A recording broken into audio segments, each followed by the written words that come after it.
કેમ છો? જય સ્વામિનારાયણ. સંતુલન ચેપ્ટરની અંદર આપણે સેકન્ડ લાસ્ટ ટોપિક આજે જોઈશું, જેની અંદર છે અલ્પદ્રાવ્ય ક્ષારની દ્રાવ્યતા વિશે.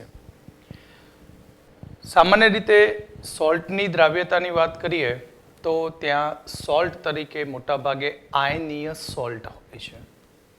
અને આ બધા આયનીય જે પણ સોલ્ટ છે એ આયનીય સોલ્ટની અહીં દ્રાવકની અંદર દ્રાવ્યતા જુદી જુદી હોય.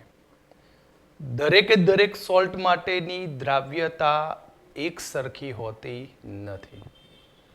અહીં જે સોલ્ટ છે, ક્ષાર છે, એ ક્ષારની દ્રાવ્યતા એ દ્રાવણમાં સતત બદલાતી રહેતી હોય છે.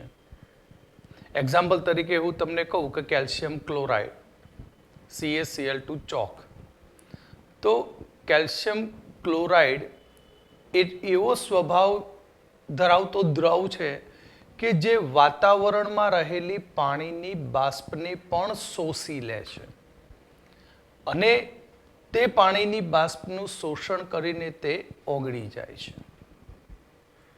બીજું ઉદાહરણ લઈએ તો લિથિયમ ફ્લોરાઇડ. લિથિયમ ફ્લોરાઇડ ગમે તેટલું તેના અંદર પાણી નાખો પણ એની દ્રાવ્યતા ખૂબ જ ઓછી હોય છે. એટલે કે જુદા જુદા આયનીય સોલ્ટ જે છે એ આયનીય સોલ્ટની દ્રાવ્યતા એ બદલાતી રહેતી હોય છે. જુદા જુદા સોલ્ટની અહીંયા દ્રાવ્યતા બદલાતી રહેતી હોય છે. જેમ કે કેલ્શિયમ ક્લોરાઇડ સ્વભાવે એટલો બધો દ્રવ છે કે વાતાવરણની બાષ્પનું શોષણ કરી લે અને તે ઓગળી જાય. માટે તેને આપણે દ્રવ પદાર્થ કહીએ, દ્રાવ્ય પદાર્થ કહેવામાં આવે છે. જ્યારે લિથિયમ ફ્લોરાઇડ, તો લિથિયમ ફ્લોરાઇડની પાણીમાં દ્રાવ્યતા ઘણી ઓછી હોય, અલ્પ પ્રમાણમાં દ્રાવ્ય થાય છે. માટે તેને આપણે અદ્રાવ્ય પદાર્થ કહેવાય છે. તો ક્ષારની દ્રાવ્યતા ઉપર અસર કરતા પરિબળની વાત કરીએ તો ક્ષારની દ્રાવ્યતા ઉપર અસર કરતું પરિબળ છે લેટિસ એન્થાલ્પી. ક્ષારની લેટિસ એન્થાલ્પી. હવે સોલ્ટ કેવી રીતે બને છે? તમે જાણો છો કે A+ + B-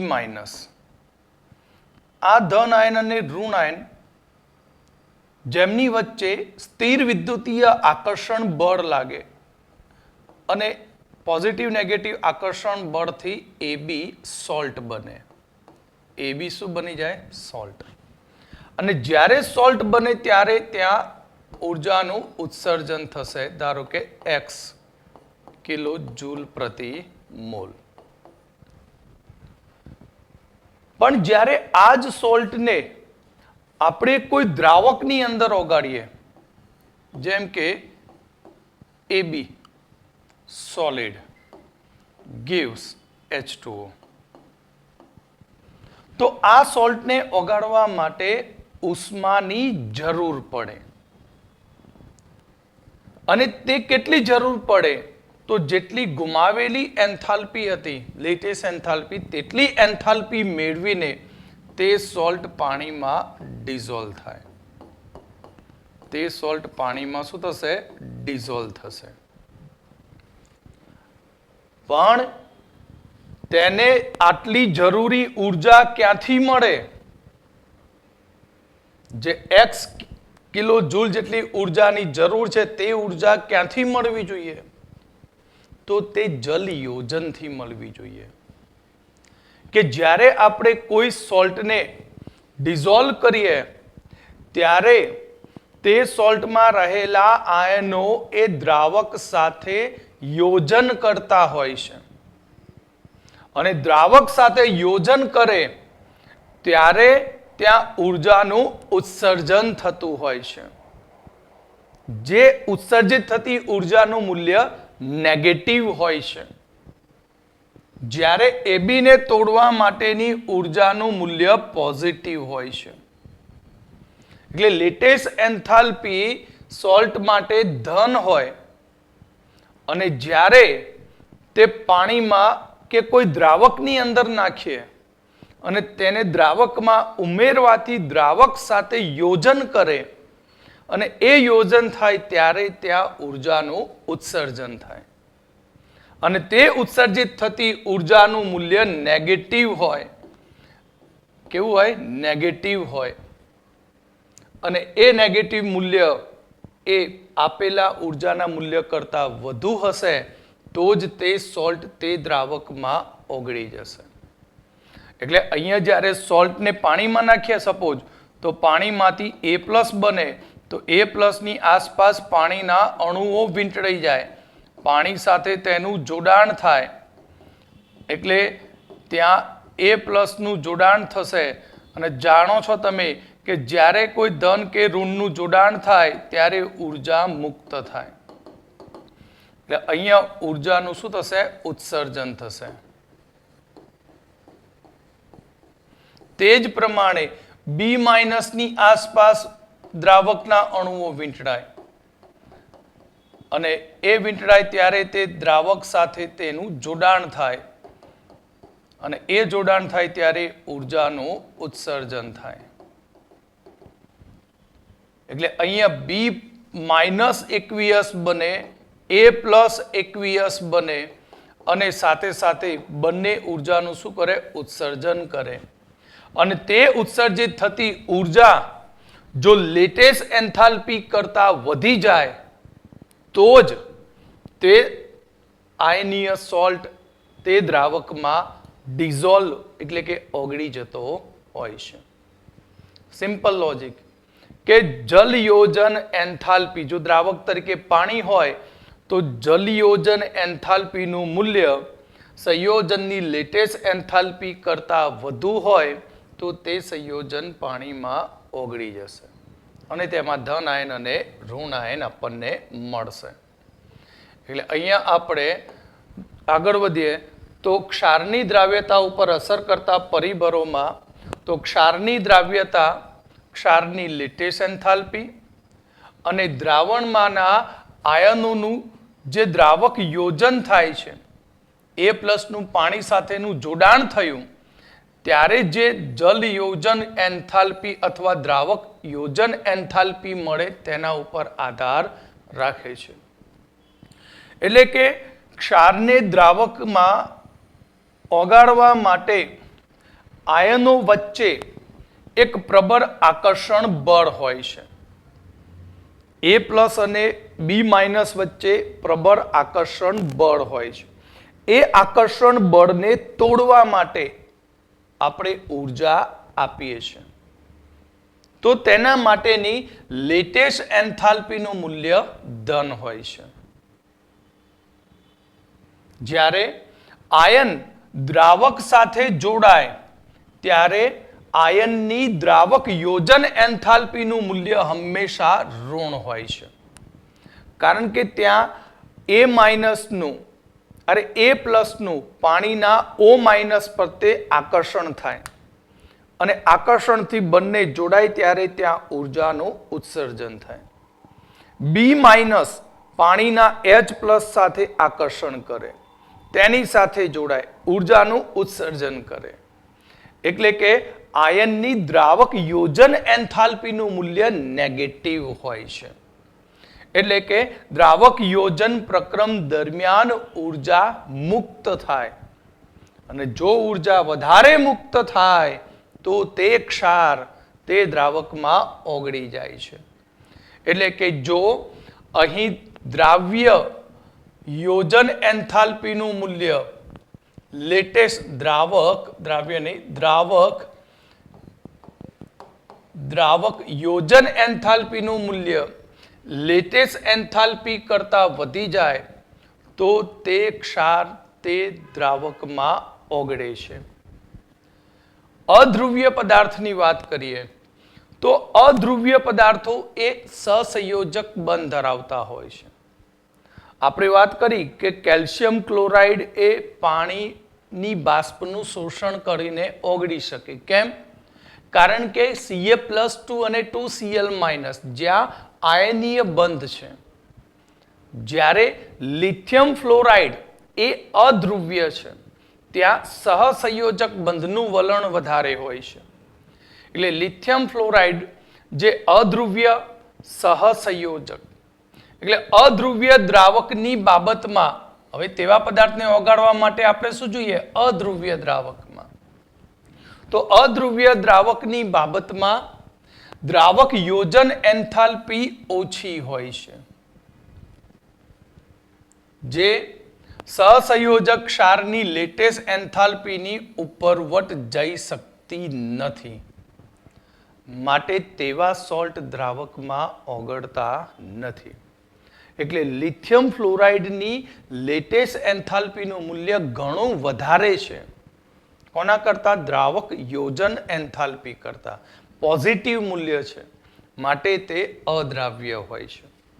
સામાન્ય રીતે કોઈ પણ ક્ષારને કોઈ પણ દ્રાવકમાં ઓગાળવા માટે, કોઈ પણ ક્ષારને અહીં કોઈ પણ દ્રાવકની અંદર ઓગાળવા માટે તેની દ્રાવક યોજન એન્થાલ્પીનું મૂલ્ય લેટેસ્ટ એન્થાલ્પી કરતાં વધુ હોવું જ જોઈએ. આની ઉપરથી ઘણા બધા MCQ બનાવેલા છે અને પૂછાતા પણ હોય છે. તો અહીંયા આપણે સોલ્ટનું કુલ 3 ભાગમાં વર્ગીકરણ કરીએ છીએ: દ્રાવ્ય સોલ્ટ, અલ્પદ્રાવ્ય અને અદ્રાવ્ય. તો અહીં જેની દ્રાવ્યતા 0.1 મોલર કરતાં વધુ હોય છે તેને દ્રાવ્ય સોલ્ટ કહેવાય. દ્રાવ્ય ક્ષાર કોને કહીશું? કે જેની દ્રાવ્યતા 0.1 મોલર કરતાં વધુ હોય તો તેને દ્રાવ્ય ક્ષાર કહેવાય. ઓછો દ્રાવ્ય ક્ષાર કે જેની દ્રાવ્યતા 0.01 મોલરથી 0.1 મોલરની વચ્ચે હોય. 0.01 મોલરથી 0.1 મોલરની વચ્ચે હોય તો તેને ઓછું દ્રાવ્ય ક્ષાર કહેવામાં આવે છે. અલ્પદ્રાવ્ય ક્ષાર કે જેની દ્રાવ્યતા 0.01 મોલર કરતાં ઓછી હોય તો તેને આપણે અલ્પદ્રાવ્ય ક્ષાર કહેવામાં આવે છે. તો હવે આપણે અલ્પદ્રાવ્ય ક્ષારની દ્રાવ્યતા માટેનો દ્રાવ્યતા ગુણાકાર અચળાંક KSP વિશે જોઈશું. અલ્પદ્રાવ્ય ક્ષાર કોને કહેવાય? આપણે કહ્યું કે જેની દ્રાવ્યતા 0.01 મોલર કરતાં ઓછી હોય તો તેને આપણે અલ્પદ્રાવ્ય ક્ષાર કહેવામાં આવે છે. આપણે શું કહ્યું? 0.01 મોલર કરતાં ઓછી દ્રાવ્યતા, પણ ઓગળે તો છે ને, એવું તો નથી કીધું ને પૂરેપૂરો અદ્રાવ્ય, થોડો તો ઓગળે. અને જેટલો અલ્પદ્રાવ્ય ક્ષાર જો ડિઝોલ્વ થાય તેટલાનું તો 100% આયનીકરણ થાય.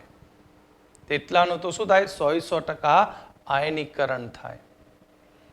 આપણે ધારો કે મેં 100 ગ્રામ AgCl લીધો. કેટલા ગ્રામ? 100 ગ્રામ AgCl જે સોલિડ છે એનો મેં 100 ગ્રામ AgCl લીધું અને તેને પાણી જેવા દ્રાવકમાં ઉમેરી દીધું. પણ તેમાંથી 0.05 ગ્રામ AgCl ઓગળે છે.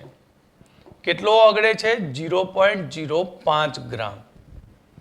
આનો મતલબ કે અહીંયા 99.95 ગ્રામ AgCl કેવો રહે છે? અદ્રાવ્ય. સમજવા માટે લખ્યું. તો જેટલું AgCl ડિઝોલ્વ થયું, ઓગળી ગયું, તેટલું AgCl નું તો 100% આયનીકરણ થશે. એટલે આપણે કોઈ બીકરમાં AgCl લીધો હોય તો બીકરની અંદર મોટા ભાગનો AgCl નીચે અદ્રાવ્ય સ્વરૂપે મળશે. કેટલો અદ્રાવ્ય સ્વરૂપે? તો 99.95 ગ્રામ. બાકી દ્રાવણની અંદર આપણને Ag+ મળે Ag પ્લસ અને Cl માઇનસ, પણ તેનું પ્રમાણ કેટલું 0.05 ગ્રામ જ હશે. એટલે અહીં ઉત્પન્ન થયેલા આયનો અને અદ્રાવ્ય સોલ્ટ બંને વચ્ચે સંતુલન સ્થપાય. તો આવા દ્રાવણને આપણે અલ્પદ્રાવ્ય ક્ષારનું દ્રાવણ બને તો તે સંતૃપ્ત દ્રાવણ બને. કેવું દ્રાવણ બનશે? સંતૃપ્ત દ્રાવણ બનતું હોય છે. તો હવે આની ઉપરથી આપણે દ્રાવ્યતા ગુણાકાર વિશે જોઈએ કે કેટલાક અલ્પદ્રાવ્ય ક્ષારની દ્રાવ્યતા 0.1 મોલરથી ઓછી હોય છે, પરંતુ જેટલો અલ્પદ્રાવ્ય ક્ષાર દ્રાવ્ય થાય છે તેનું સંપૂર્ણ આયનીકરણ થાય છે અને બાકી વધેલો અદ્રાવ્ય ક્ષાર સાથે તે સંતુલનમાં રહે છે. આથી અલ્પદ્રાવ્ય ક્ષારનું સંતૃપ્ત દ્રાવણ બને છે, જેમાં ડિઝોલ્વ થયેલા અલ્પદ્રાવ્ય ક્ષારમાંથી મળતા આયનો અને અદ્રાવ્ય ક્ષાર વચ્ચે સંતુલન સ્થપાય છે. જેમ કે બેરિયમ સલ્ફેટ. બેરિયમ સલ્ફેટનું આપણે દ્રાવણ બનાવીએ તો તેનું 0.01 મોલરથી પણ ઓછું આયનીકરણ થાય. એટલે કે બેરિયમ સોલ્ટ, તો barium solid reversible barium 2+ aqueous plus SO4 2- aqueous. તો આ પ્રક્રિયા એ સંતુલન સ્થિતિમાં છે. કઈ સ્થિતિમાં છે? સંતુલન સ્થિતિમાં. માટે પ્રક્રિયાનો સંતુલન અચળાંક K બરાબર બેરિયમ 2+ ની સાંદ્રતા ઇન્ટુ SO4 2- ની સાંદ્રતા છેદમાં બેરિયમ સલ્ફેટની સાંદ્રતા. અને આપણે આ ચેપ્ટરમાં શરૂઆતથી શીખતા આવ્યા કે લિક્વિડ અને સોલિડ હોય તો તેમની સાંદ્રતા અચળ બને. એટલે બેરિયમ સલ્ફેટ શુદ્ધ ઘન પદાર્થ હોવાથી તેની સાંદ્રતા અચળ. અચળ હોવાથી તેને અચળાંક સાથે ગુણી નાખીએ. તો અચળાંક સાથે ગુણવાથી આપણને એક નવો અચળાંક મળશે જેને કહીશું KSP. તો KSP જેને કહેવાય દ્રાવ્યતા ગુણાકાર અચળાંક. તો દ્રાવ્યતા ગુણાકાર અચળાંક મતલબ દ્રાવણમાં રહેલા ધન આયનની સાંદ્રતા અને ઋણ આયનની સાંદ્રતાનો ગુણાકાર થાય. અલ્પદ્રાવ્ય ક્ષારનો દ્રાવ્યતા ગુણાકાર અચળાંક એટલે કે અલ્પદ્રાવ્ય ક્ષારમાં રહેલા ધન આયન અને ઋણ આયનની સાંદ્રતાનો ગુણાકાર થશે. તો અહીંયા અલ્પદ્રાવ્ય ક્ષાર એટલે કે અલ્પદ્રાવ્ય ક્ષારના દ્રાવણમાં રહેલા ધન આયન અને ઋણ આયનની સાંદ્રતાનો ગુણાકાર. હવે જે અલ્પદ્રાવ્ય ક્ષાર ડિઝોલ્વ થયો છે, તમને એક્ઝામ્પલમાં KSP આપે અને KSP ઉપરથી પૂછે કે અલ્પદ્રાવ્ય ક્ષારની દ્રાવ્યતા કેટલી છે, તો કેવી રીતે શોધાય તે હવે જોઈએ કે અલ્પદ્રાવ્ય ક્ષારની દ્રાવ્યતાને સોલિબિલિટીને આપણે S વડે દર્શાવીએ છીએ. તો ધારો કે બેરિયમ સલ્ફેટ જે છે તે બેરિયમ સલ્ફેટની દ્રાવ્યતા S મોલ પ્રતિ લિટર છે. એટલે કે અહીંયા બેરિયમ સલ્ફેટના દ્રાવણમાં સંતુલન છે, જેમાં બેરિયમ સલ્ફેટની આપણે સાંદ્રતાની વાત કરીએ તો કેટલી સોલિબિલિટી લીધી છે? S molar. S મોલ પ્રતિ લિટર જેટલો બેરિયમ સલ્ફેટ ડિઝોલ્વ થાય તો તેમાંથી મળતા Ba2+ અને SO4- 2 ની દ્રાવ્યતા પણ કેટલી હોય? S મોલ પ્રતિ લિટર. કેમ? કારણ કે બંનેના તત્વયુગ્મિતિ ગુણાંકો 1:1 છે. માટે KSP નું સૂત્ર શું? તો હમણાં શીખી ગયા. KSP એટલે ધન આયનની સાંદ્રતા અને ઋણ આયનની સાંદ્રતાનો ગુણાકાર. માટે KSP બરાબર બેરિયમ સલ્ફેટની સાંદ્રતા ઇન્ટુ SO4- 2 ની સાંદ્રતા. બંનેની સોલિબિલિટી SS મૂકી દઈએ અહીંયા. તો KSP બરાબર S ઇન્ટુ S એટલે S² બની જાય. માટે બેરિયમ સલ્ફેટની દ્રાવ્યતા કેટલી? તો √ KSP. છત્રીમાં શું થઈ જશે? KSP. તો આ રીતે તમને કોઈ પણ અલ્પદ્રાવ્ય ક્ષાર આપ્યો હોય તો તમે તેની દ્રાવ્યતા સહેલાઈથી શોધી શકો છો. એક્ઝામ્પલ તરીકે કેલ્શિયમ ફ્લોરાઇડ આપ્યો છે તો તેની દ્રાવ્યતા કેટલી થશે? તો calcium fluoride solid reversible Ca2+ aqueous plus 2F minus aqueous. તો આની સોલિબિલિટી ધારો કે દ્રાવ્યતા S મોલ પ્રતિ લિટર છે તો આની કેટલી થશે? S મોલ પ્રતિ લિટર. સ્ટોક્યોમેટ્રી 1 1 1 અરે 1 1 2. જો આ એકે 1 હોય તો આ કેટલા એ 2 તો આની કેટલી સોલિબિલિટી થાય? 2S મોલર થશે. તો KSP બરાબર આપણે લખીએ કે Ca2+ ની સાંદ્રતા ઇન્ટુ F માઇનસ ની સાંદ્રતાનો સ્ક્વેર. કારણ કે સંતુલન અચળાંકના સૂત્રમાં જાણો છો તત્વયુગ્મિતિ ગુણાંક સાંદ્રતાના ઘાતાંકમાં માટે S ઇન્ટુ 2S સ્ક્વેર માટે 4S³ થશે. તો S³ is equal two KSP/4 માટે સોલિબિલિટી S is equal two KSP છેદમાં 4 અને તેની 1/3 ઘાત થાય. કેટલી ઘાત થશે? 1/3. ઓકે, તો આ હતી આપણી દ્રાવ્યતા ગુણાકાર ઉપરથી સોલિબિલિટી શોધવાની રીત. એક્ઝામ્પલ તરીકે બીજું ઉદાહરણ જોઈએ, zirconium phosphate. Zirconium phosphate Zr3PO4 ની દ્રાવ્યતા ધારો કે S મોલ પ્રતિ લિટર છે. હવે તમે 10 માંથી શીખી ગયા કે Zr3PO4 4 ટાઈમ્સ. હવે આનું છૂટું પાડી દો તો આની સંખ્યા કેટલી? PO4 ની 4 તો લખશો શું? Zr+4 અને PO4 નો ચાર્જ કેટલો? -3 કારણ કે 3 સંખ્યા તો 3 અને આ 4 3 ગુણ્યા 4 +12 4 ગુણ્યા 3 -12 નેગેટિવ ચાર્જ ગાયબ. ઓકે, તો ઝિર્કોનિયમ ફોસ્ફેટ જે છે એ ઝિર્કોનિયમ ફોસ્ફેટનું આપણે દ્રાવણ બનાવીએ તો તે સોલિડ અવસ્થામાં મોટા ભાગે રહેશે. તો ત્યાં આપણને 3Zr+4 પ્લસ 4 PO4 3- મળે. હવે ધારો કે તેની સોલિબિલિટી આપણે કેટલી ગણી છે? S. તો આની કેટલી થશે? 3S થશે કારણ કે 3 વડે ગુણાયેલો છે. આની 4S થશે. માટે દ્રાવ્યતા ગુણાકાર અચળાંક KSP બરાબર Zr+4 ની સાંદ્રતાની 3 ઘાત અને PO4 2- ની સાંદ્રતાની 4 ઘાત. હવે આ 3S Zr નો PO4 3-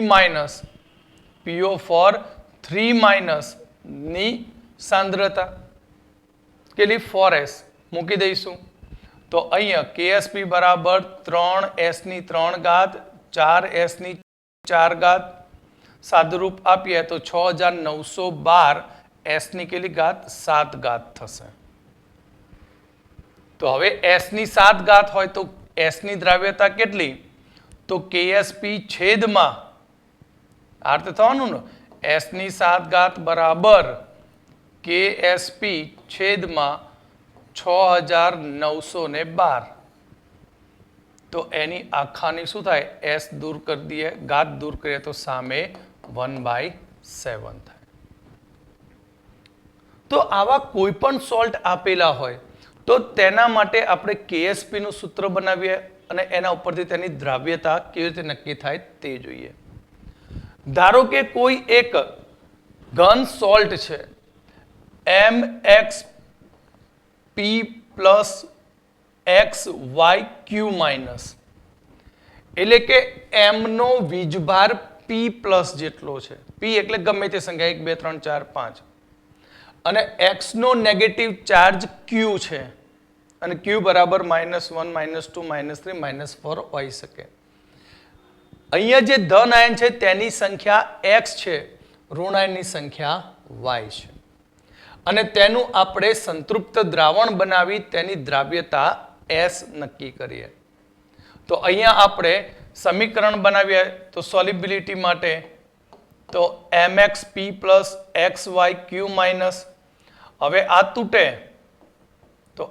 તો શું થશે આમાંથી તો સપોઝ અહીંયા જુઓ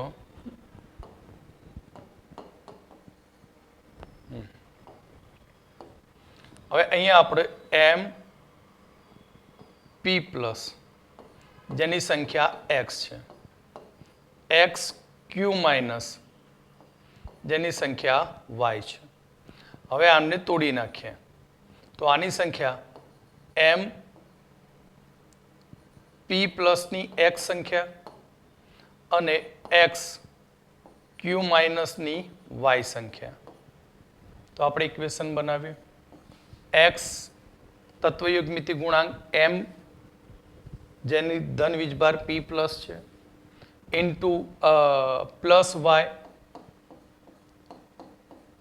y જેમાં x ની માઇનસ ક્યુ ઘાત છે એટલે કે બંનેના ચાર્જ ક્યારે સરખા હોય x ગુણ્યા p પ્લસ બરાબર y ગુણ્યા ક્યુ માઇનસ આગળ મેં શીખવાડ્યું ઝિર્કોનિયમ અને ફોસ્ફેટમાં ઝિર્કોનિયમ પ્લસ 4 અને 3 સંખ્યા 3 ગુણ્યા 4 પ્લસ 12 અને પહેલામાં PO4 માઇનસ 3 ની 4 સંખ્યા તો 4 ગુણ્યા માઇનસ 3 માઇનસ 12 તો જેટલો પોઝિટિવ ચાર્જ હશે એટલો જ શું હોય નેગેટિવ ચાર્જ હવે આના KSP નું સૂત્ર બનાવીએ તો આજે છે x અને y તત્વયુગ્મિતીય ગુણાંકો છે x અને y શું છે તત્વયુગ્મિતીય ગુણાંકો માટે m p પ્લસ ધન આયન m p પ્લસ ની સાંદ્રતાની x ઘાત x q માઇનસ ઋણ આયનની સાંદ્રતાની y ઘાત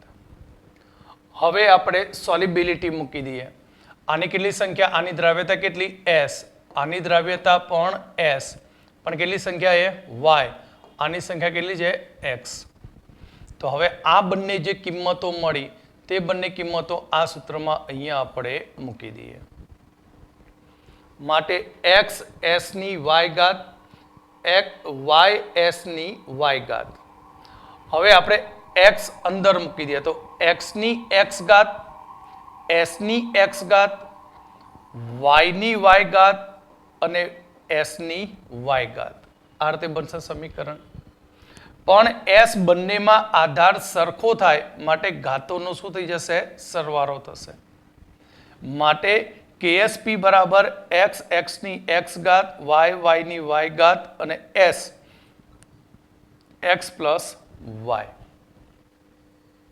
આ થયું આપણું KSP નું સૂત્ર આપણે આને શોધવું છે તો એને સૂત્રનો કરતા બનાવીએ તો s x પ્લસ y બરાબર KSP છેદમાં x ની x ઘાત ઇન્ટુ y ની y ઘાત માટે સોલ્યુબિલિટી s બરાબર શું થશે આખા બ્રેકેટની શું થાય 1/x પ્લસ y થઈ જશે એટલે સોલ્યુબિલિટી s બરાબર KSP છેદમાં x ની x ઘાત ઇન્ટુ y ની y ઘાત બ્રેકેટ એની 1/x પ્લસ y તો આ રીતે આપણે કોઈ પણ સૂત્ર આપ્યું હોય તો આ સૂત્રની મદદથી ડાયરેક્ટ તેની સોલ્યુબિલિટી એટલે દ્રાવ્યતા શોધી શકીએ છીએ એક્ઝામ્પલ તરીકે આપણે આગળ સૂત્ર તારવ્યું એનો જ યુઝ કરીએ CaF2 અલ્પદ્રાવ્ય ક્ષાર તો તેમાંથી મળશે Ca2 પ્લસ એકવીયસ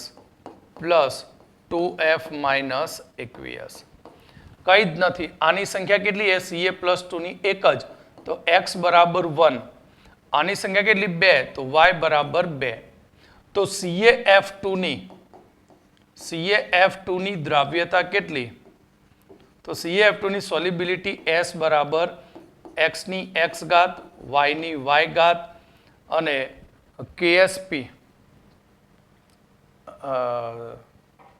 છેદમાં KSP raise to 1/x plus y માટે કિંમતો મૂકી દે અહીંયા તો 1 ની 1 ઘાત y એટલે 2^2 છેદમાં KSP અરે સોરી ઊંધું લખાઈ ગયું KSP અંશમાં આવશે. ઇક્વેશન શું થશે?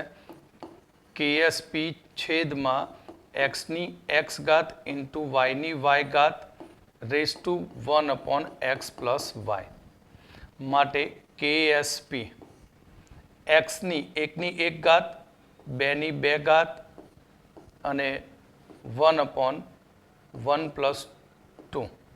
માટે KSP સોલ્યુબિલિટી S બરાબર KSP છેદમાં 4 તેની 1/3 ઘાત. જે આપણે આગળ સૂત્ર બનાવીને આ રીતે શોધેલું તે જ રીતે સોલ્યુબિલિટી આ સૂત્રની મદદથી પણ આપણે નક્કી કરી શકીએ છીએ.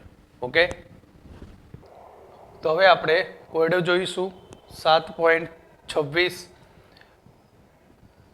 A2X3 ની દ્રાવ્યતા શુદ્ધ પાણીમાં ગણો. દ્રાવ્યતા મતલબ સોલ્યુબિલિટી S શુદ્ધ પાણીમાં ગણો. એમ ધારી લો કે કોઈ પણ પ્રકારનો આયન પાણી સાથે પ્રક્રિયા કરતો નથી. A2X3 નો દ્રાવ્યતા ગુણાકાર અચળાંક KSP 1.1 ગુણ્યા 10⁻23 ઘાત છે. આપણે બંને રીતે ગણીએ. ઓકે, તો સૌથી પહેલા આપણને અલ્પદ્રાવ્ય ક્ષાર આપ્યો છે A2X3 સોલિડ. હવે તે ડિઝોલ્વ થાય તો એની કેટલી ઘાત? તો એનો positive charge +3, X2 negative charge -2, પણ એની 2 અને બીની 3. હવે જો આની દ્રાવ્યતા S હોય તો આ બનશે 2S, આ બનશે 3S. માટે KSP, તો KSP is equal two KSP A3 plus તેની 2 ઘાત X2 માઇનસ ની 3 ઘાત. માટે 2S નો સ્ક્વેર 3S નો ક્યુબ. તો અહીંયા 4x² ગુણ્યા 3 ની 3 ઘાત એટલે 27x³.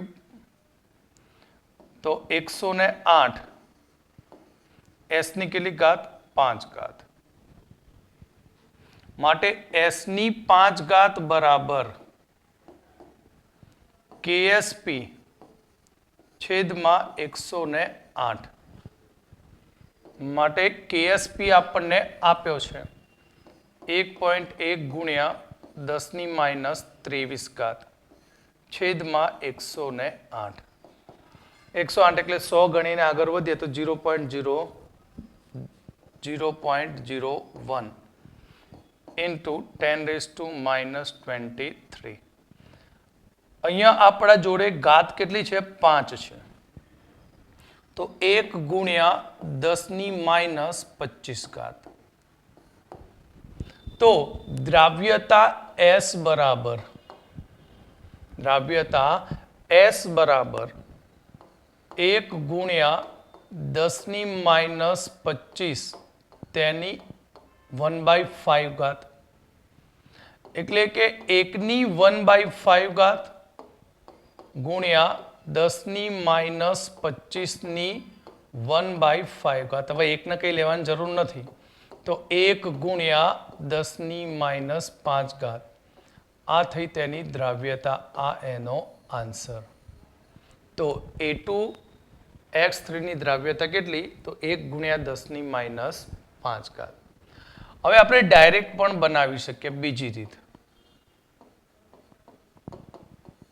આપણને A2X3 આપ્યો છે અને તેમાંથી બને 2A 3 plus aqueous plus 3x minus 2 aqueous. તો અહીંયા x બરાબર 2, y બરાબર 3. તો A2X3 ની દ્રાવ્યતા S બરાબર આપણા જોડે સૂત્ર હતું KSP છેદમાં x ની x ઘાત y ની y ઘાત બ્રેકેટ 1 છેદમાં x પ્લસ y માટે 1.1 ગુણ્યા 10 ની માઇનસ 23 ઘાત છેદમાં 2 ની 2 ઘાત 3 ની 3 ઘાત અને x પ્લસ y એટલે 5 માટે 1.1 ગુણ્યા 10 ની માઇનસ 23 છેદમાં 108 તેની આ થશે 1/5 માટે 1 into 10⁻⁻5 મોલર આગળ ગણતરી છે તે રીતે. તો તમે આ રીતે પણ તમે સોલ્યુબિલિટી શોધી શકો છો. ઓકે, તો હવે આપણે આગળ વધીએ. હવે કોયડા નંબર 7.27 બે અલ્પદ્રાવ્ય ક્ષાર આપ્યા છે NiOH ટ્વાઇસ અને AgCN ના KSP ના મૂલ્યો અનુક્રમે 2 ગુણ્યા 10 ની માઇનસ 15 ઘાત અને 6 ગુણ્યા 10 ની માઇનસ 17 ઘાત. તો કયો ક્ષાર વધારે દ્રાવ્ય હશે? તો નોંધ યાદ રાખજો,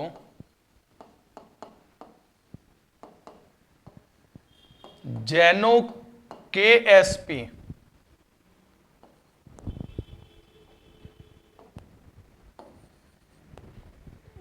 જેનો દ્રાવ્યતા ગુણાકાર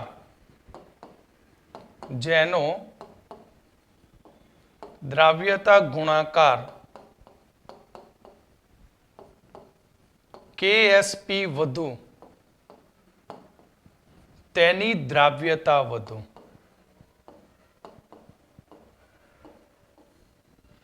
એટલે અહીંયાથી તમને ખબર પડે 10 ની માઇનસ 17 10 ની માઇનસ 15 કોણ વધારે? Ni. માટે NiOH ટ્વાઇસની દ્રાવ્યતા વધુ હશે. તો આપણે દ્રાવ્યતા શોધીશું વારા પરથી. બંનેની કેટલી થશે તે KSP ના મૂલ્યો આપીએ તો NiOH ટ્વાઇસનો KSP 2.0 ગુણ્યા 10 ની માઇનસ 15 ઘાત. તો NiOH ટ્વાઇસ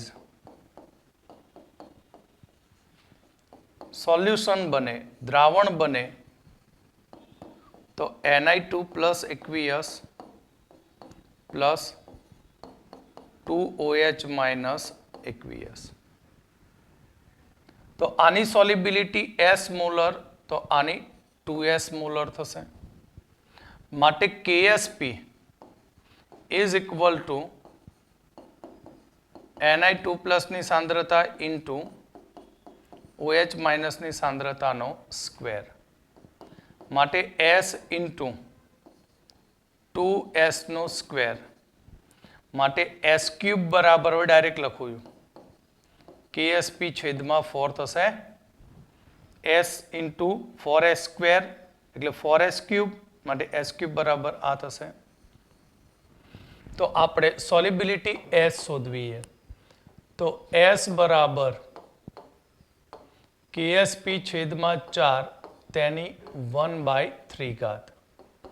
KSP ની કિંમત 2 ગુણ્યા 10 ની માઇનસ 15 ઘાત છેદમાં 4 તેની 1/3. તો 0.5 ગુણ્યા 10 ની માઇનસ 15 ઘાત તેની 1/3. હવે આપણને ઘનમૂળ કાઢતો નથી આવડતું તો યાદ રાખો લોગનો યુઝ કરી લેવાનો, પણ દશાંશ ચિહ્ન પહેલા 0 નહીં રાખવાનું. 0 રાખશો તો 12 માં આવશે અને 12 નું પછી પોઝિટિવમાં લાવતા મુશ્કેલ પડશે. તો પહેલા તો આપણે આને એવી ઘાતમાં કન્વર્ટ કરીએ કે જેને 3 વડે ભાગી શકાય. અહીંયા તો ભાગી શકાય હાલ, પણ 0.5 છે. મારે એવી ઘાત લઈ જવું કે જેથી એને 3 વડે ભાગી શકું. તો 18 કરી દઉં. કેટલા કરી દઉં? 18. તો કેટલા દશાંશ ચિહ્ન ખસવા પડે? 3. તો 500 ગુણ્યા 10⁻18 તેની 1/3 તો 500 ની 1/3 થઈ જશે ગુણ્યા 10⁻6. હવે આનું log થી સાદુરૂપ આપીશું. 1/3 log 500 ગુણ્યા 10⁻6. આની ઉપર જ સાદુરૂપ છે. તો 1/3 log 500 કેટલા અંક થયા? 1 2 3. તો પૂર્ણાંક 2 અને અગણ્યો 70 90 ગુણ્યા 10⁻6. 3 વડે ભાગી દેવાનું અને પછી તેનો એન્ટી લોગ લેવાનો. તો 3 વડે ભાગ્યા તો 0.8 8 તરી 24 2 વધ્યા 9 27 બરાબર 8 તારી 24 2 વધશે 9 તારી 27 2 વધ્યા ફરી પાછો 9 ગુણ્યા 10⁻6. હવે તમારે 89 માં એન્ટીલોગ જોવાનો. શું જોવાનું? 89 માં એન્ટીલોગ. તો તેની કિંમત મળશે આપણને 7.93 ગુણ્યા 10⁻6 મોલર. આ થઈ સોલ્યુબિલિટી કોની સોલ્યુબિલિટી? NiOH ટ્વાઇસની. હવે AgCN ની શોધવી છે. હવે આપણે AgCN ની શોધી નાખીએ. KSP તો આપ્યો છે. તો AgCN solid reversible Ag plus aqueous plus Cn minus aqueous. તો આની સોલ્યુબિલિટી S મોલર, આની પણ S મોલર. તત્વ એકમિતિ ગુણાંક 1 1 છે માટે KSP બરાબર Ag પ્લસ ની સાંદ્રતા ઇન્ટુ Cn માઇનસ ની સાંદ્રતા. તો S² બરાબર KSP માટે S બરાબર 36 માં KSP. KSP ની કિંમત કેટલી છે? 6 ગુણ્યા 10⁻17. ચલો એકી સંખ્યા ના ચાલે, બેકી કરીશું. તો રૂટ 60 ગુણ્યા 10⁻18. સાદુરૂપ આપી દઈએ તો આનો આન્સર આવશે 7.74 ગુણ્યા 10⁻9. જો દેખી શકો છો તમે કે જેનો KSP વધુ હતો તેની દ્રાવ્યતા 10⁻6 મોલર મળી, ખૂબ જ વધારે. જેનો KSP નાનો હતો તેની દ્રાવ્યતા આપણને ઓછી મળી. એટલે મેં કહ્યું કે જેનો દ્રાવ્યતા ગુણાકાર અચળાંક વધુ હોય તેની દ્રાવ્યતા વધારે હોય છે. તેની દ્રાવ્યતા કેવી હશે? વધારે હશે.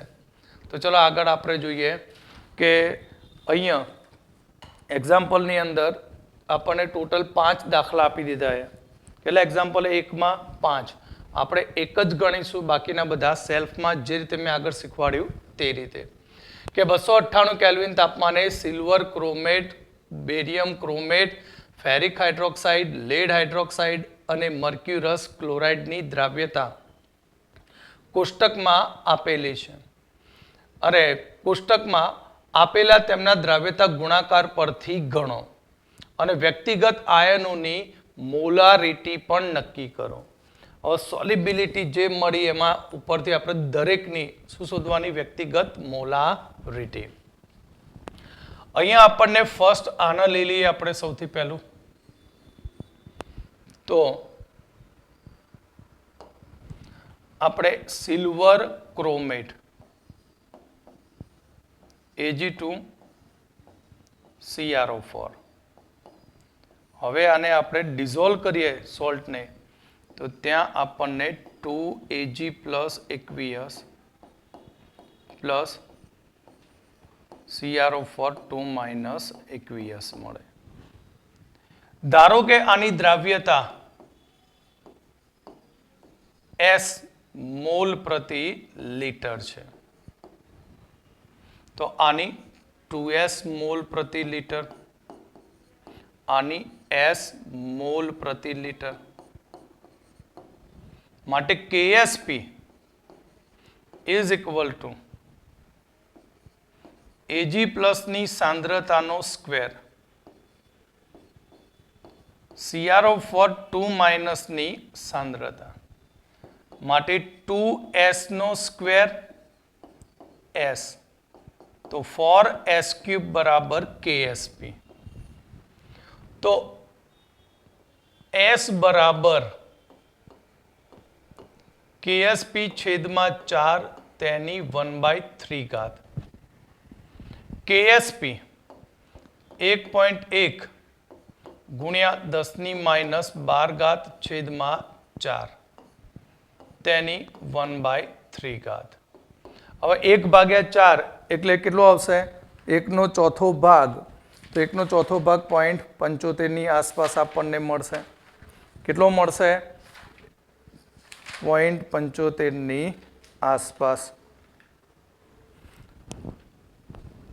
અને 1.4 એટલે 0.275 into 10⁻12 10⁻12 ઓકે.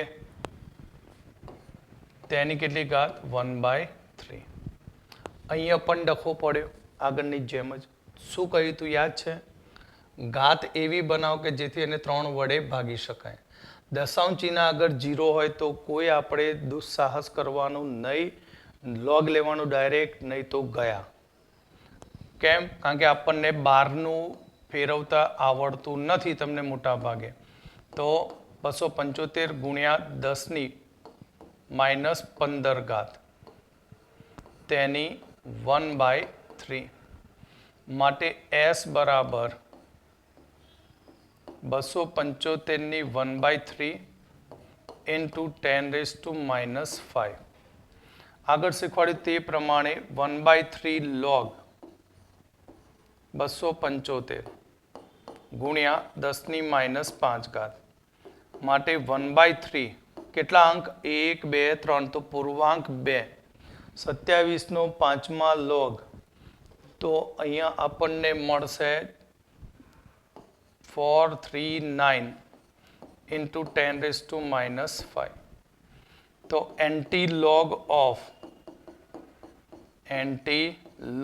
of 3 વડે ભાગી દો તો 0.824 3 વધ્યા 1 ને 3 ગુણ્યા 10⁻5 ઘાત. આનું એન્ટીલોગ જોવાનું 0.81 ની અંદર. તો સોલિબિલિટી S 6.5 ગુણ્યા 10⁻5 ઘાત મોલર મળી. આ આપણને S મળી ગયો. આપણને એવું કહ્યું છે કે દરેક આયન માટેની મોલારિટી શોધો. તો આપણને આની મોલારિટી મળી જાય Ag+ ની. તો Ag+ ની મોલારિટી શું? તો Ag+ એટલે 2s. 2s ગુણ્યા 6.5 ગુણ્યા 10⁻5 s ની કિંમત મૂકી માટે 13 ગુણ્યા 10⁻5 માટે 1.3 ગુણ્યા 10⁻4 ઘાત Ag+. અને CrO4 -2 તો એ તો શું છે? S જ છે માટે 6.5 ગુણ્યા 10⁻5 ઘાત મોલર. ઓકે. તો આ રીતે એની આપણે દ્રાવ્યતા નક્કી કરી શકીએ. કમ્પ્લીટ. ધ્યાન રાખજો, હું હવે જે એક્ઝામ્પલ સ્વાધ્યાયનો લઉં છું એની અંદર સિલ્વર ક્રોમેટ આવશે, પણ એની સોલિબિલિટી હું અહીંયાથી ડાયરેક્ટ લઈ લઈશ 6.5 ગુણ્યા 10⁻5 ઘાત. તો Ag2CrO4 અને AgBr ના દ્રાવ્યતા ગુણાકાર અનુક્રમે 1.1 ગુણ્યા 10⁻2 ઘાત અને 5 ગુણ્યા 10⁻13 ઘાત છે. તો તેમના સંતૃપ્ત દ્રાવણોની સાંદ્રતા દ્રાવણોની મોલારિટીનો ગુણોત્તર શોધો. તો અહીંયા હું ડાયરેક્ટ લઈ લઉં આગળ પ્રમાણે. આગળના એક્ઝામ્પલ પરથી બરાબર ગણતરી ના કરવી પડે કે Ag2CrO4 ની દ્રાવ્યતા S બરાબર 6.5 ગુણ્યા 10⁻5 મોલર. આપણને એક મળી ગઈ સોલિબિલિટી S1. હવે AgBr માટે શોધીએ. તો AgBr ની દ્રાવ્યતા રિવર્સિબલ Ag ની દ્રાવ્યતા પ્લસ Br ની દ્રાવ્યતા, એટલે Ag પ્લસ આય Br માઇનસ આય, આની દ્રાવ્યતા S છે તો આની S મોલર, આ પણ S મોલર. માટે KSP બરાબર Ag પ્લસ ની સાંદ્રતા ઇન્ટુ Br માઇનસ ની સાંદ્રતા. તો S² બરાબર KSP. તો S is equal to root KSP. Br નો AgBr નો KSP કેટલો? 5 ગુણ્યા 10⁻13. પણ આ તો વેલિડ નથી. બેકી સંખ્યા જોઈએ, વર્ગમૂળ કાઢવું છે માટે 36 50 ગુણ્યા 10⁻14. માટે S સોલિબિલિટી બરાબર અહીંયા 50 નું વર્ગમૂળ કાઢીશું તો 7.07 ગુણ્યા 10⁻7 મોલર.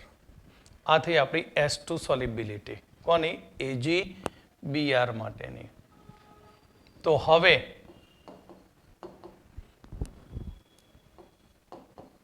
Ag2CrO4 ની દ્રાવ્યતા ભાગ્યા S1 ભાગ્યા AgBr ની દ્રાવ્યતા S2. તો 6.5 ગુણ્યા 10⁻5 છેદમાં 7.07 ગુણ્યા 10⁻7. તો ઉપર જાય તો 10⁻2 અને આનો ગુણાકાર કરીએ, સાદુરૂપ લઈએ તો 0.991 એટલે 91.1 એની દ્રાવ્યતાનું શું થશે? ગુણાકાર થશે. 91.9 છે, સોરી. ઓકે, આવડશે?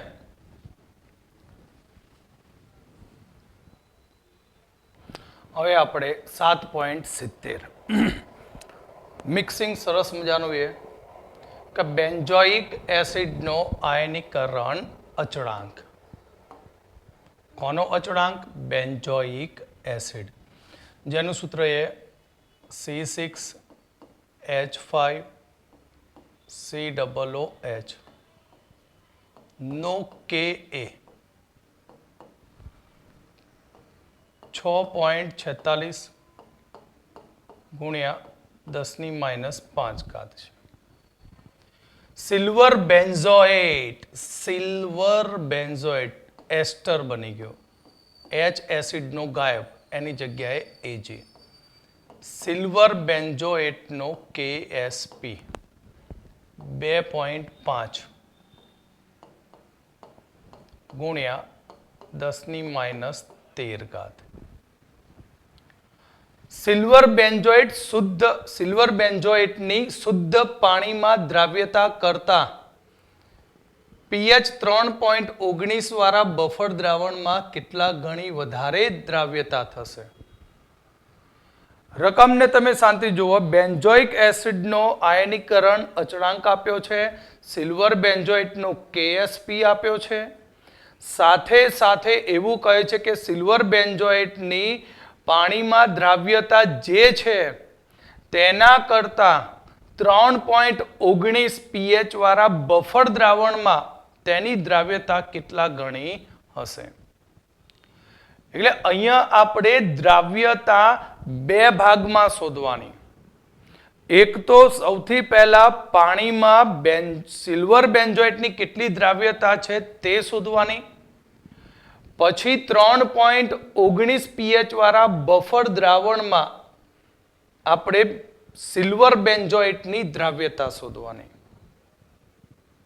અને પછી બફરની સાંદ્રતા, બફરમાં દ્રાવ્યતા અને પાણીમાં દ્રાવ્યતાનો ગુણોત્તર લઈ અને તેના ઉપરથી નક્કી કરીશું કેટલો ગણો દ્રાવ્ય થશે. તો સૌથી પહેલું સ્ટાર્ટ કરીએ નંબર 1. અહીંયા આપણે પાણીમાં સિલ્વર બેન્ઝોએટ C6H5OAg ની દ્રાવ્યતા. તો silver benzoate C6H5COOAg solid reversible C6H5COO minus Ag plus aqueous. તો આની સોલ્યુબિલિટી S મોલર, તો આ પણ S મોલર, આ પણ S મોલર. માટે KSP is equal to C6H5COO minus ની દ્રાવ્યતા into Ag plus ની દ્રાવ્યતા. તો અહીંયા S into S, S square થઈ ગયું. માટે solubility S is equal to root KSP. બરાબર, રૂટ KSP.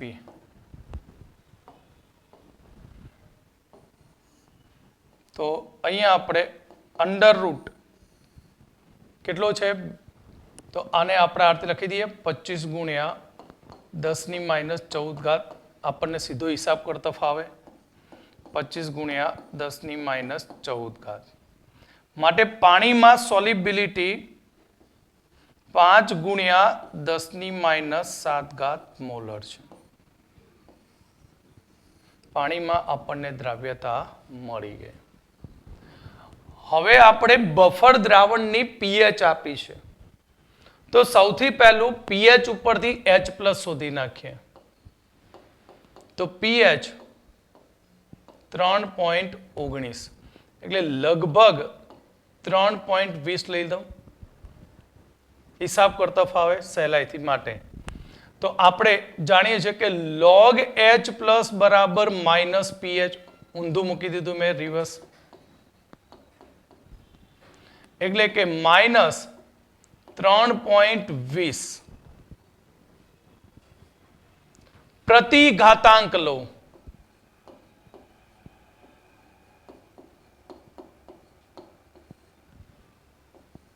તો H+ બરાબર પ્રતિઘાતાંક એટલે એન્ટીલોગ બીજી રીતે જુઓ 10⁻³ આ નવી ટ્રીક ધ્યાનથી જુઓ. હું એન્ટીલોગ નથી જોતો, અરે એન્ટીલોગ જોઉં છું પણ વિધાઉટ લોગ ટેબલ. એ કેવી રીતે? તો જુઓ, આને 10⁻³ ગુણ્યા દશાંશ ચિહ્ન પાછળ હોય તેને લખવાનું 10⁻0.2. માઇનસ ઘાત ક્યાં જાય? છેદમાં. તો 10⁻³ છેદમાં 10⁻0.2. ઓકે. હવે આપણે 3/2 કરીએ અને ઉલટાવી દઈએ તો દોઢ આવશે આનું. આ નવી રીત છે. તો 1.5 જે ઘાત છે દશાંશ ચિહ્ન પછીનો અંક અને ઉપરની ઘાત બંનેનો ભાગાકાર કરી દો. ભાગાકાર કરીએ 3/2 એટલે થશે શું? 1.5. પછી એને રિવર્સ કરી દઈએ અને ગુણ્યા જે 10⁻³ છે અહીંયા તેમાંથી એક ઓછી ઘાત લખવાની 10⁻². આ નવી ટેકનિક, સૌથી સહેલું અને વિધાઉટ લોગ ટેબલે એન્ટીલોગ શોધી શકાય. પીએચ નું જ્યારે એક્ઝામ્પલ ગણતા હોય ત્યારે. તો 10/15 બરાબર, 10/15 તો 0.066 into 10⁻². માટે 6.6 ગુણ્યા 10⁻4 મોલર. આ થઈ આપણી H+ ની સાંદ્રતા. તો અહીં બેન્ઝોઇક એસિડ જે લીધો છે બરાબર, અને સિલ્વર બેન્ઝોએટ છે એના બફર 3.19 બફર વાળા દ્રાવણમાં સિલ્વર બેન્ઝોએટમાં લીધો છે. સિલ્વર બેન્ઝોએટને તેમાં લીધો છે. તો તેની દ્રાવ્યતા કેટલી તે હવે આપણે આગળ વધીએ. તો ધ્યાન રાખજો. કે અહીંયા આપણે સૌથી પહેલાં પાણીમાં સિલ્વર બેન્જોએટની દ્રાવ્યતા શોધી, પછી પીએચ આપી છે, પીએચ ઉપરથી H+ શોધી નાખ્યો, પીએચ ઉપરથી શોધી નાખ્યો H+. બહુ જ સરસ દાખલો એ અને ખૂબ જ લેન્ધી દાખલો એ, બરાબર. તો અહીંયા આપણે ધ્યાન રાખજો અને ડિલીટ કરું છું. તો હવે આપણે બફર દ્રાવણની અંદર સિલ્વર બેન્જોએટની દ્રાવ્યતા શોધવી છે. અહીંયા આપણે બફર દ્રાવણની વાત કરીએ તો C6H5COOH બેન્જોઇક એસિડ કે જે નિર્બળ એસિડ છે. કયો એસિડ છે? નિર્બળ એસિડ. જ્યારે C6H5COOAg એ સોલ્ટ છે. શું એ ક્ષાર છે? અને તે ક્ષાર કોનો છે? તે ક્ષાર છે નિર્બળ એસિડ અને પ્રબળ બેઝનો ક્ષાર છે.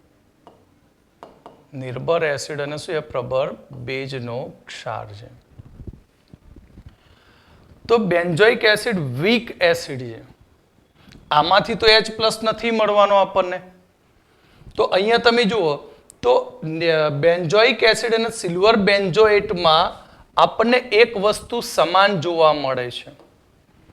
કયો? Benzoate ion. એટલે અહીંયા આપણને એક સમાન આયન અસર જોવા મળશે. તો બેન્જોઇક એસિડ ની સાંદ્રતા કેટલી હશે? બેન્જોઇક એસિડની સાંદ્રતા બફર દ્રાવણ એટલે ખબર હે ને, એસિડિક બફર દ્રાવણ હોય તો નિર્ભર એસિડ પ્લસ તેનો સોલ્ટ, તો એસિડિક બફર દ્રાવણ, નિર્ભર બેઝ પ્લસ તેનો સોલ્ટ, તો આપણને મળશે બેઝિક બફર દ્રાવણ. તો અહીંયા આપણને બફર દ્રાવણ મળે અને એ બફર દ્રાવણમાં સિલ્વર બેન્જોએટની આપણે દ્રાવ્યતા શોધવી છે. તો સૌથી પહેલું આપણે C6H5COOH એ નિર્બળ એસિડ છે, બરાબર. તો એનું આપણે અલ્પ પ્રમાણમાં આયનીકરણ થતા બેન્ઝોએટ આયન મળશે અને H+ આયન મળશે. થોડુંક આપણે લેન્ધી દાખલો બનાવીએ. તો આ નિર્ભર એસિડનું આયનીકરણ થાય તો તેના Ka બરાબર શું થશે? તો Ka બરાબર C6H5COO- છેદ ઇન્ટુ H+ ની સાંદ્રતા છેદમાં C6H5COOH. તો H+ ને Ka ના છેદમાં લઈ જાઓ તો Ka છેદમાં H+ અને અહીંયા રહેશે C6H5COO- છેદમાં C6H5COOH. Ka ની વેલ્યુ આપેલી છે 6.46.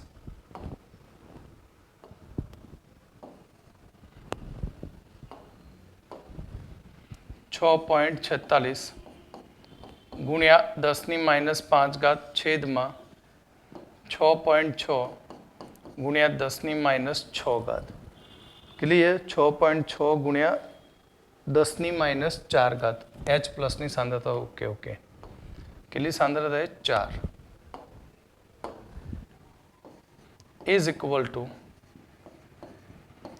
C6H5COO- છેદમાં C6H5COOH. કેમ કે મારે C6H5 બેન્જોઇક એસિડની દ્રાવ્યતા એટલે કે સાંદ્રતા શોધવી છે, માટે મેં આ યુઝ કર્યું. તો હું આ બંનેને સરખા ગણી લઉં. તો સરખા ગણીશ તો 10⁻1 બરાબર C6H5COO- છેદમાં C6H5COOH. ઓકે. એટલે આને 1 છેદમાં કરીએ, ચોકડી ગુણાકારની રમત કરીએ તો C6H5COOH ની સાંદ્રતા બરાબર 10 ગુણ્યા C6H5COO માઇનસ. ઓકે, આપણને બેન્ઝોઇક એસિડની જે દ્રાવણ બને છે એ બફરમાં એની સાંદ્રતા મળી. કેટલી? C6H5 ગુણ્યા 10 બરાબર અને C6H5COO માઇનસ. હવે આપણે બફર દ્રાવણમાં સેકન્ડ નંબર બફર દ્રાવણમાં C6H5COOAg ની દ્રાવ્યતા શોધવી છે. તો silver benzoate C6H5COOAg reversible C6H5COO minus અને Ag પ્લસ.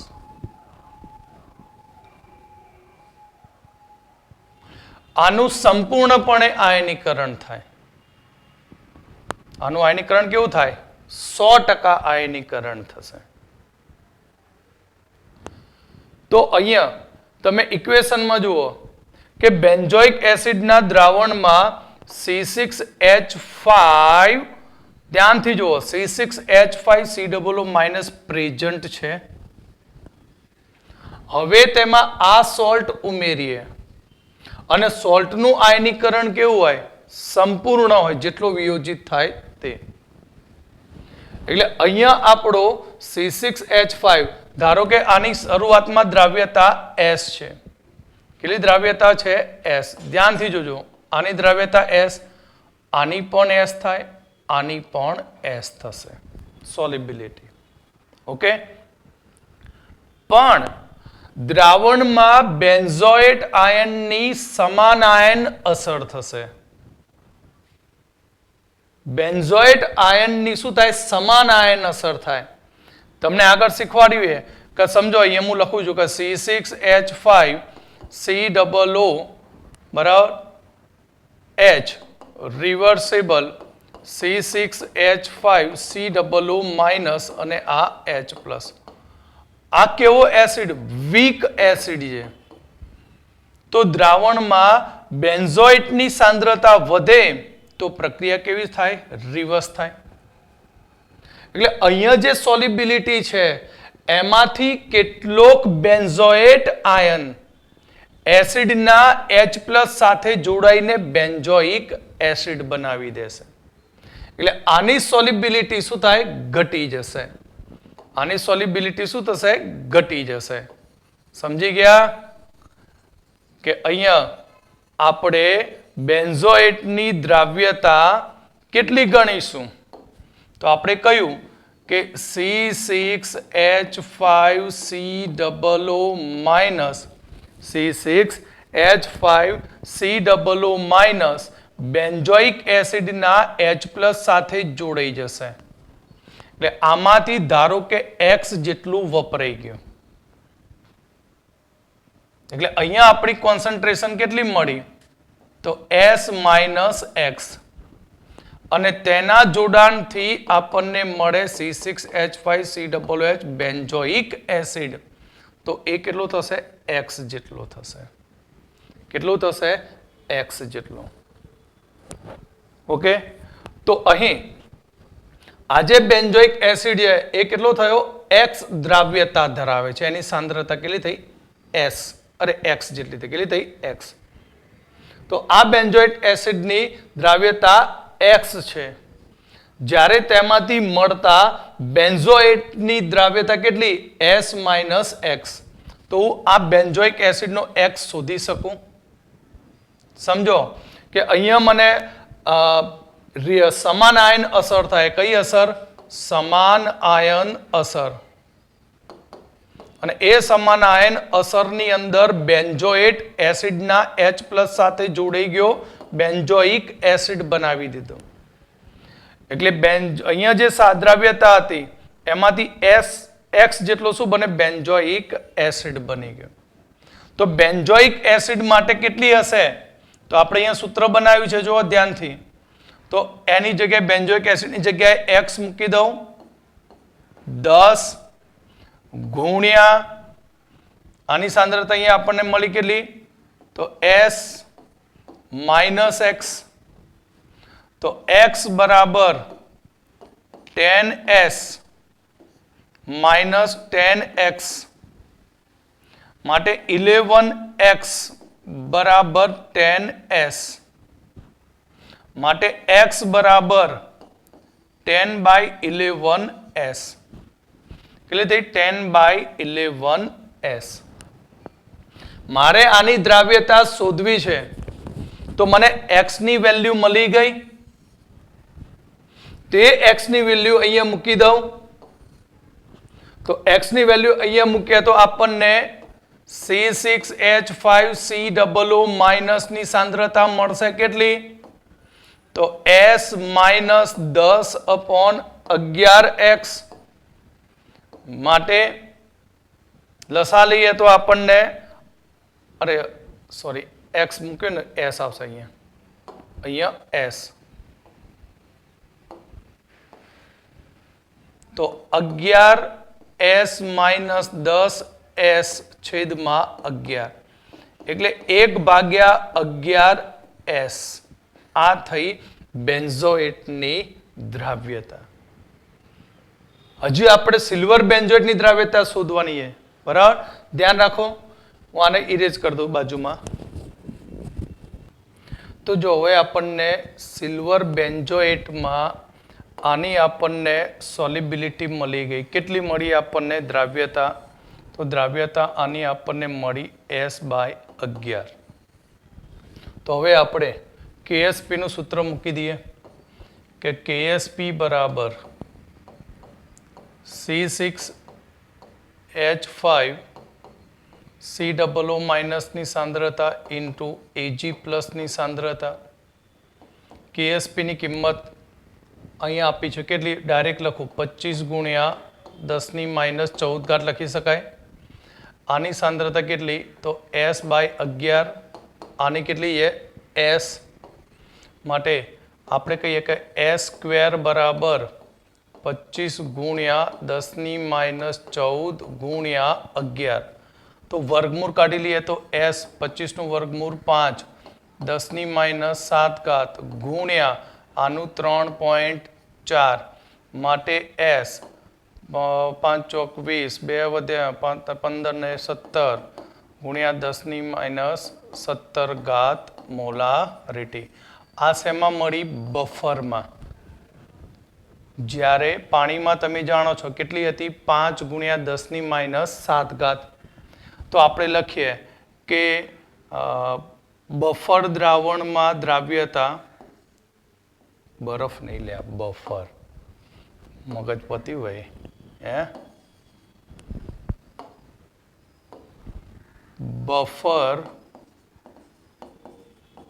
દ્રાવણમાં દ્રાવ્યતા ભાગ્યા પાણીમાં દ્રાવ્યતા બફરમાં દ્રાવ્યતા કેટલી 17 ગુણ્યા 10⁻7 છેદમાં 5 ગુણ્યા 10�7 માટે 3.4 માટે આપણે કહી શકીએ કે બફર દ્રાવણમાં સિલ્વર બેન્ઝોએટની દ્રાવ્યતા પાણી કરતાં 3.4 ગણી વધુ હોય છે કોના માટેની દ્રાવ્યતાની વાત કરીએ આપણે સિલ્વર બેન્ઝોએટ માટેની ઓકે છે સરસ મજાનો ખૂબ જ લેન્ધી એક્ઝામ્પલ અડધો કલાક થઈ ગયો